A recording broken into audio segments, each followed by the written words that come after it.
So she then kind of transitions into this idea of like mindful snacking. And I love this. Mindfulness is something that keeps coming up over and over again, in our Yeah. lives and in this show, really about just these habits that we develop. And so I wrote down here, how and why we snack. All right. Hey, everybody. Welcome to another episode of Wellness for Real People. Jawan and Aaron are here. And today we're talking about an article we saw in the Mayo Clinic around weight management. And the title of the article really stood out to us. It's Snacking, Good, Bad, or Ugly for Weight Management. And this article was really interesting. It was written by Meredith Bonde, Mayo School of Health and Sciences, dietetic intern. That was a hard word for me to say. And really, like, she poses a really great question at the beginning of the article. And it's like, snacking can get a bad reputation, but it can be a helpful tool for weight loss. Perhaps, right? So, the article dives into a lot of different topics about snacking. And so we're going to discuss some of those on the podcast today. And really what it starts out with is talking about the potential benefits of snacking, right? So if you're choosing the right snacks, it can provide healthy fibers, proteins, vitamins, minerals, and other nutrients if selected intentionally. And it can prevent you from becoming overly hungry if you're snacking in the right increments. And that can help you with making healthy choices and not overeating later in the day where you're just starving and you just go over the top in eating.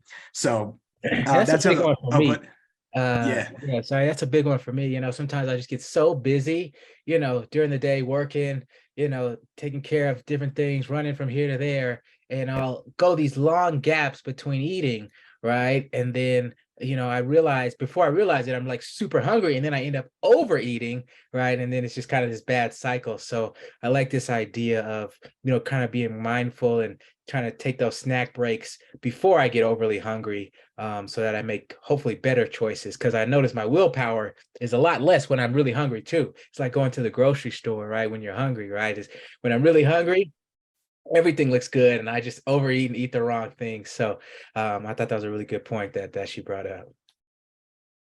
Yeah, and she gave some good recommendations too on what you should pair your snacks with. So she kicks off by saying you should really think about pairing a fiber with a protein. And the reason why is this is going to help you feel more full and help you feel full for a longer period of time. So that helps you with managing those hunger pains and those moments of where you're just, totally ravenous. You got to eat and you overeat or eat a lot, like Juwan just mentioned. So she probably have some quick snack ideas that we want to share here too.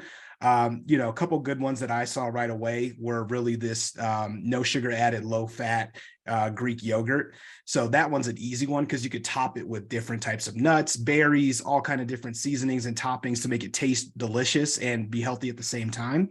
That's a big one. She gets, The yeah, yogurt, I noticed like a lot of those yogurt containers with the flavor already kind of built into them or baked into them, like have a ton of sugar in them, yeah, right? And so it's one of those things where they taste really, really good, but there's a reason for that, right? And so I like the point of like adding your own fruit on top of it rather than going with the, kind of prepackaged one already, because exactly.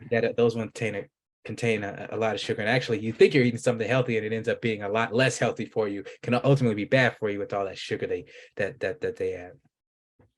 Exactly. And it's misleading, right? Because it's right next to the healthy version. So you could, easily just say, oh yeah, that, raspberry honey flavor one, that looks amazing. Let me grab that one. And before you know it, you've defeated the whole point, right? Putting all that Yeah. sugar in your body. She also brings up vegetables, right? So this is something that I definitely need to work more on, is eating like vegetables more consistently. I think I do pretty good with like salads, but snacking on carrots, bell pepper, radish slices, broccoli, cauliflower, all those things are amazing. And a really simple one you could do too is use whole grain crackers and dip them in hummus, right? And I think Juan, like, you're a huge fan of hummus, right? You've got like a very, serious taste preference for what kind of hummus it is, right? So, you can find something amazing and delicious and be healthy at the same time. Other things like fruit, right? Apple slices, any kind of fruit with like a hard-boiled egg or some kind of cheese. You could do like quick string cheese, something like that. And then she brought up things like steamed edamame or air-popped popcorn with a glass of milk as a way to kind of get you, a little fiber, a little protein at the same time. So I thought those were pretty good suggestions. She got me with the popcorn, man. That's like my weakness right now. I love some popcorn. And so I'm glad to see that it can actually be a healthy snack. I guess if it's air popped, which I don't do, honestly. Right. Here. I'm getting better. I used to do the movie theater popcorn and just get the big, ginormous bag of that, and just snack on it throughout the week. I don't do that very often anymore. Sometimes I do when I just want a little treat. But lately, I've been trying to get, some of the bags of popcorn that just come at the grocery store. The pre-pop Yeah. popcorn. Yeah. And it's like with those, you just, check out the ingredients as always, right? It's like some of the ones that are like the caramel corn and all the other ones are a little bit sugary, but you could easily find ones that are in that healthy range, which is cool that we have that option. Yeah, I usually try to get the like more plain ones, plain flavored with Mm-hmm. not a lot of, like you said, caramel or sugar or anything on it.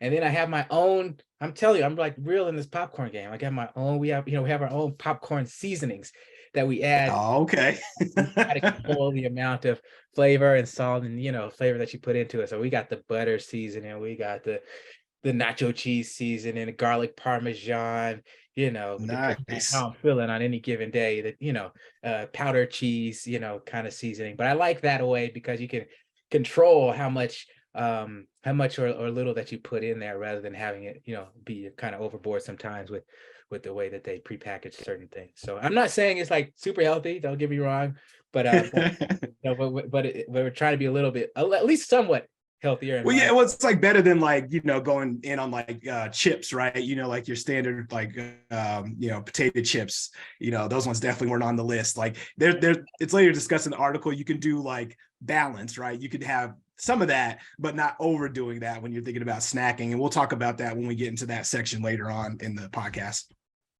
Yeah. No, these are great ideas. Yeah, I'm just taking notes here as we've been reading through it to just kind of reinvigorate my snack routine.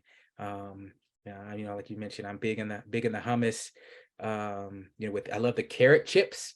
Um, Mm, I don't know if they're really called chips, but basically at the grocery store they get them and they're like already kind of pre-sliced, so I don't have to do all that.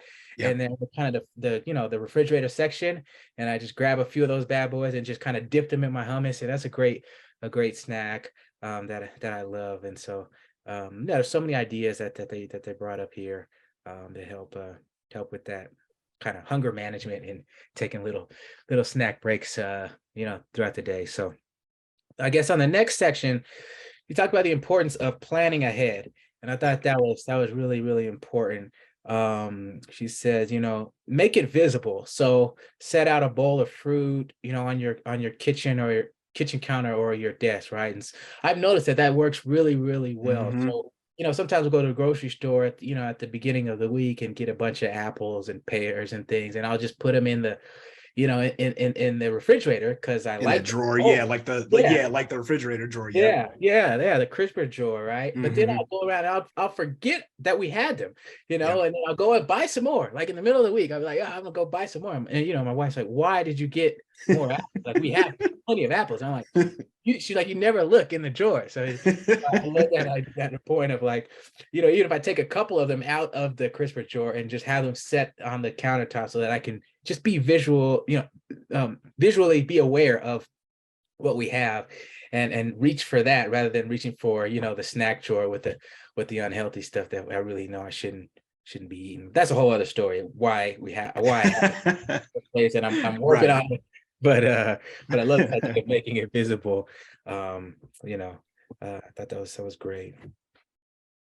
Another idea she brought up was, take a portable fruits like bananas or oranges or Mhm. apples with you on the go, and I love that idea as well. Just a way to, when you're moving and got a lot of errands to run throughout the day, it's just kind of easy to forget, so just having something there, like they said, handy, portable to kind of snack on will prevent me from taking that detour over into the fast food lane where I don't need to be. So great. Exactly. Um, those were a couple of my favorites. Let me see what else we got here. Yeah, there was one I liked too that I had taken a note on was like cutting fruits and vegetables ahead of time Mm. because it's something that I was really bad at before was, we were trying to get healthy. We bought like these pineapples and the pineapple would sit looking real pretty on the table.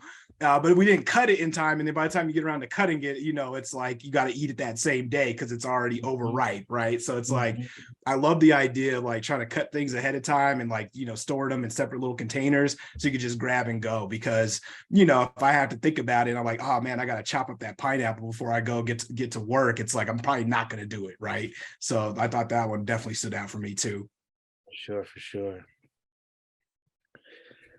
So she then kind of transitions into this idea of like mindful snacking. And I love this. Mindfulness is something that keeps coming up over and over again, in our lives and in this show, really about just these habits that we develop. And so I wrote down here, how and why we snack is just as important as what we snack on. And I think that's really, really important, kind of diving deeper than the surface level to understand what's driving that snacking behaviors. And I noticed that, if I'm not really careful about it, I can take it a little bit too far really, really quickly. And I notice like I snack for not because I'm hungry. Like oftentimes I'm just eating because, well, I'm bored. Right. Yep. Number one, right? In between things, I don't know quite what to do. Let me just stuff something in my mouth real quick, Right. Or I'm feeling, a little down today, okay, well now, I want to eat on some comfort food and these kinds of things. Or even if I'm really happy, we're celebrating something, growing up, that was a big thing, in my family. It's like, we celebrate with food. And so I kind of had that connection and that attachment there. And so just wanting to be a little more mindful about, why am I doing what I'm doing? Right. Yes. Right. Yeah. Cause I have Go that ahead. same like pattern as well too. Like I associate like game days with like certain foods. So I mean like, either football Sundays or basketball, whatever it is, it's like loading up on chips and wings and like beer and stuff like that, where it's like, I just do that. And I don't even like, before really thinking about it, it's like, this is what we do, right? We pair it with these things. And it's like, really, when you think about it, it's like, there was no intentionality behind that. It's just like something that we just do, right? So it's like I started thinking about that and asking myself a lot of the times, like, can I change my habits to eat something different during these times, right? Something a little healthier, or not associate those with eating, just enjoy the game for what it is, right? So yeah, definitely took that one as well too as a note. No, that's a great point. And one thing I've been working on, and she kind of talks about this towards the end of the article, is like you mentioned before, the balanced approach to things, right? And so it's not necessarily going all this way or all the other way, right? But trying to find a real sustainable balance, approach in the middle. And so I love that example of a game day. And it's like, okay, you can really just pig out on game day and eat all the stuff, we know we shouldn't be eating. And that's probably not the best either. But also, just eating, I don't know, like carrots and air, on game days, probably not as fun either, right? Right. It's like, what can we do in the middle? So I like this idea what she talks about is like, okay, maybe if you're gonna do the wings, pair it with fiber, like you mentioned earlier. Get some celery, get some carrots, have some Yeah. veggies in there with with the other things, so that you're getting a more balanced approach to things rather than just kind of overloading on the all the stuff we shouldn't be eating. So I think that's really, really important, and not trying to deprive ourselves of certain things that we like, but also just being mindful and not trying to overdo it at the same time. Exactly. Yeah, so she talks about you know before you reach for the snacks, ask yourself, am I feeling physically hungry, or am I just reaching for a snack because because I'm bored, because I'm stressed, because I'm feeling some other emotion. I thought that was really, really important. She also talked about limiting distractions while you're eating, like such as watching TV or looking at your smartphone or working at your desk, because as you can just get into this mode where you're just you just kind of, your mind is gone and you're just eating, you just end up overeating, right? And so I like that idea, especially when I'm watching with my popcorn, going back to my popcorn, and a movie or something, before I Yeah. know it, I can have the whole bag of popcorn. So just being mindful about that. And what I've tried to do lately is, if I know I'm going to be, watching a show or a movie with some popcorn, just get a reasonable portion and just put it, not bring the whole bag, just bring a reasonable, like a bowl, reasonable Yeah, portion. Once the bowl's done, then I'm done, right? Because that's if I it, bring the whole bag, right. it's over. Like it's all good. I thought that was a good one. And then the last one I took a note of was she said, slow down, right? So, she said it can take, 20 minutes or more for your brain to receive the signal from your stomach that you're full. And so I have a habit of this. I eat really, really fast, and then, Yep, I end up overeating. And so I heard somewhere somebody talking about, eat till you're 80% full. That's pretty good advice, right? Because if I that end up is good. eating to 100% full, then by the time my brain catches up, I'm like over full and I'm feeling lethargic and I want to go down, lay down, and take a nap. So I've been trying to work on that. One, slowing down while I'm eating, but also just not eating as much, in that setting. So Yes, no, exactly. I think I try to take that same approach now. I've been working on cutting down. Like sometimes I'll have like big dinner portions, which they also say is like another, rough time to eat like right before bed, to have like a really heavy meal. So what I do is now is like, when it hits a plate, just chop it in half and put the other half in a container for lunch tomorrow. Like I mhm. didn't used to do that. I would just load up my plate, and then whatever was left over, then I would put it in a to-go container for the next day. And like you said, I'm feeling like hungry, and most of the time I would finish that plate. So, to prevent that, cut it in half right at the beginning, put it in a container, throw it in the fridge, and then then this is all I have is what's on the plate here. I think that was really, something that helped me kind of break things down a little bit. Awesome. That's great. That's great. So, kind of wrapping things up here, she talks about, the bottom line is a balanced plan, mindful snacking can be a helpful tool for weight loss and weight management, but it's not necessarily a requirement or a one size fits all approach. And so she recommends, you got to test this out, right? You got to see what works for you. These are some good suggestions and a lot of good ideas and tips in here, but ultimately everybody's body is a little bit different. And so, give yourself some grace, test things out, but just try to be aware and mindful, of your snacking habits, and when we can, try to make positive, healthy choices that are in line with the kind of the life and the lifestyle that we want. And the other thing, the last thing she mentioned was, take small steps. So if you tend to snack on those higher calorie, less healthful kind of choices, like we mentioned, game day snacks, things like that. Or maybe some people are really big on the sweets, right? Everybody's a little bit different, right? Yeah, everybody's got their thing, right? Some people love the ice cream and cakes. So I'm like, Oh I'm not yeah. one of those people, but I get down on some wings and some chips and some fries, it's just as Oh bad, yeah. right? So Yeah, yeah. And I'm definitely team savory. I'm not big on the sweet side, but I'm definitely team right. savory. Definitely got to be aware of that for sure. So, she says, try splitting your portion in half and adding, like we mentioned before, a fruit or a vegetable on the side. That's a big thing that's been working well for me lately over the last few months. It's Mhm. really trying to be very diligent about having vegetables, like especially with my lunch and my dinner. Just a nice portion of, you know, filling vegetables, green beans, broccoli, carrots, Brussels sprouts, you name it, right? But I've just found that I feel a lot better when I add those into my plate rather than just having all the protein and then the carbs with the rice or the pasta, but actually having a more balanced kind of approach to it, and kind of taking those small steps, to just add it a little bit in every Yep. with every meal, right? Rather than trying to go overboard with it and go completely vegetarian or completely vegan, or eat Yeah. completely everything healthy, right? Just like Yeah. just add it into my practice. Well, What you that's the one, right? Like the small steps. Cause I think, in the past when I was trying to take this all or nothing approach, like before my wedding, it was like, we're going to go keto. And it was just like one day we weren't doing it, and the next day we were all in on it. And right. And we went in and we made that happen for a short amount of time. But then my wife and I both got burnt out. Right. So it's like, instead of doing a small step, we just kind of like just went cold and cut everything off and just went this way. And it worked for a little bit, but then we didn't like it. We didn't enjoy it. It wasn't sustainable. So, once we kind of got back into a regular routine with our lifestyle, all those old habits came back. So I think the small steps are important to like get yourself there. Right. Yeah, for sure, for sure. So I thought this was a great article. So, I really enjoyed just talking through it with you today, Aaron, and hopefully everyone who's watching or listening to this episode, you get some value from it. And yeah, that's about all that I had. Was there anything kind of last you wanted to share to kind of wrap things up?